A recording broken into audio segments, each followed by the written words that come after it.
Good morning. Tip number 3, the dangers of right fighting. Let's communicate.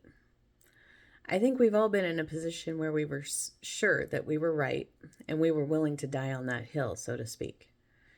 Right fighting is taking a stand on a particular position to the very end, no matter the cost. It's being so sure of your position that you're unwilling to even hear another perspective or point of view. It's a position of moral superiority that makes us believe that if we can make others admit that we are right, we have somehow gained something, like a better position or a higher standing. I've been there many times. I think part of my insistence to be right was to prove that I was smart and worth listening to. My need to be right stemmed from a self-imposed sense of inferiority, and I was convinced that if I could prove I was right, that would validate my worth as a person. I'd been discounted and ignored so many times that I became stubborn and overconfident in my position. In fact, I would dig in my heels and hold on to my position despite proof to the contrary. What normally happened was the other person also dug in their heels, and it became a battle of wills that neither of us was going to win. Even if someone won, they lost. I've lost friends, jobs, business opportunities, promotions, all because I had to be right. I learned after years of failing to gain anything from trying to be right that I was choosing to fight rather than choosing to accomplish something. Whether that was accomplishing a compromise that would have worked for both of us or accomplishing a better relationship. My grandfather used to say that you need to make sure you have all your facts lined up and then stand your ground. What he didn't say was scream your position from the rooftop and pick a fight with everyone who disagrees with you.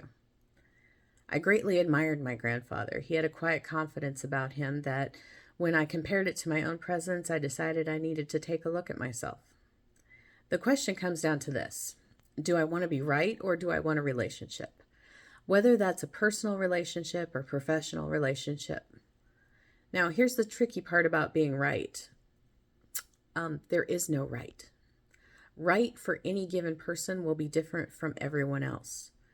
Now, it may overlap with another person, but it won't look exactly the same because every person on the planet has a completely unique experience and therefore a completely unique perspective.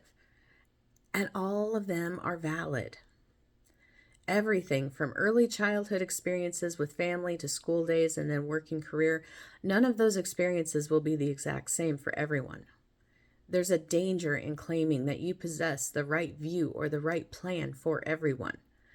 I think we can all agree that not committing crimes would be the right thing to do, but after that, we get into a whole lot of gray area. We all get to choose the life we want to live. We get to choose the relationships we want. We get to choose the career or education we want to pursue.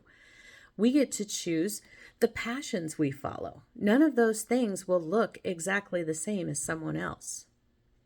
For example, I've chosen to take the path less traveled in my life.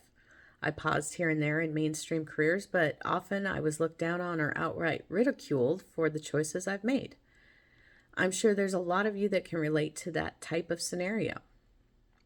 Here's where I want to take you down a different path. What if what other people think about your choices didn't matter at all? Seriously, take a moment to think about that. What if trying to convince other people that you are right is a waste of your time and energy?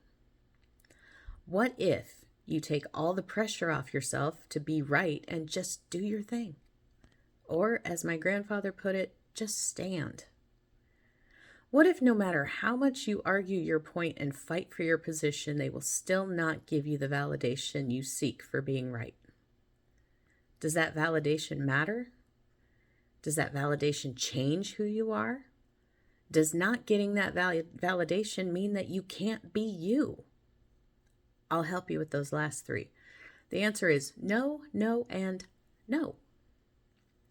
No matter what you want to do in your life, you don't have to convince anyone else or justify your position.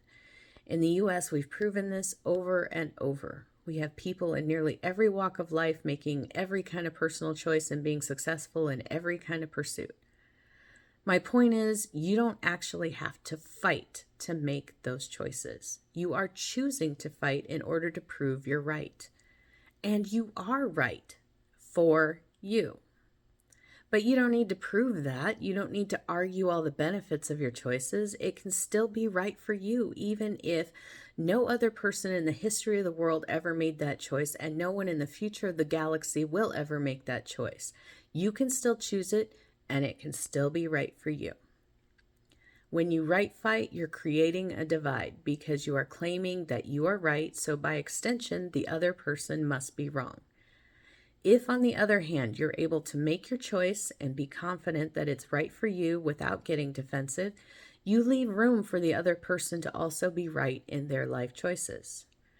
I guarantee that if you make your life decisions based on what you want, rather than trying to prove anything to anyone else, you will keep your heart open and be available to greater blessings in your life.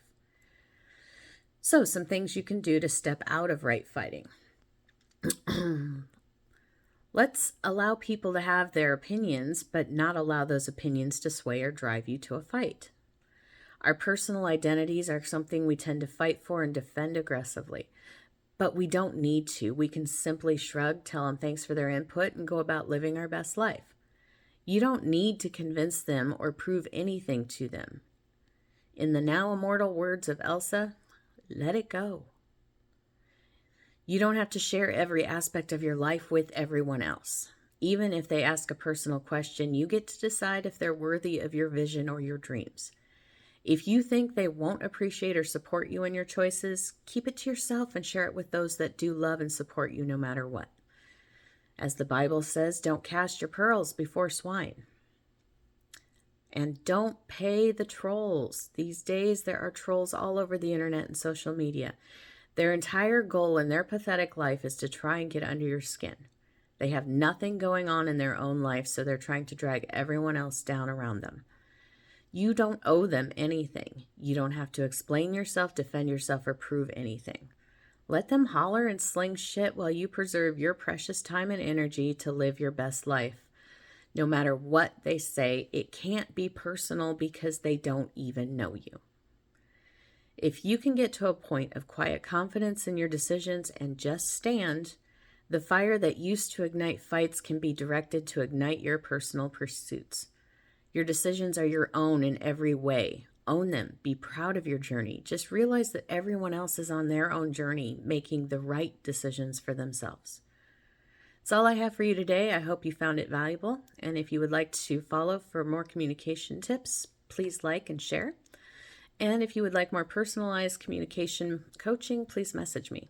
Have a great day, and may all your communications be blessed.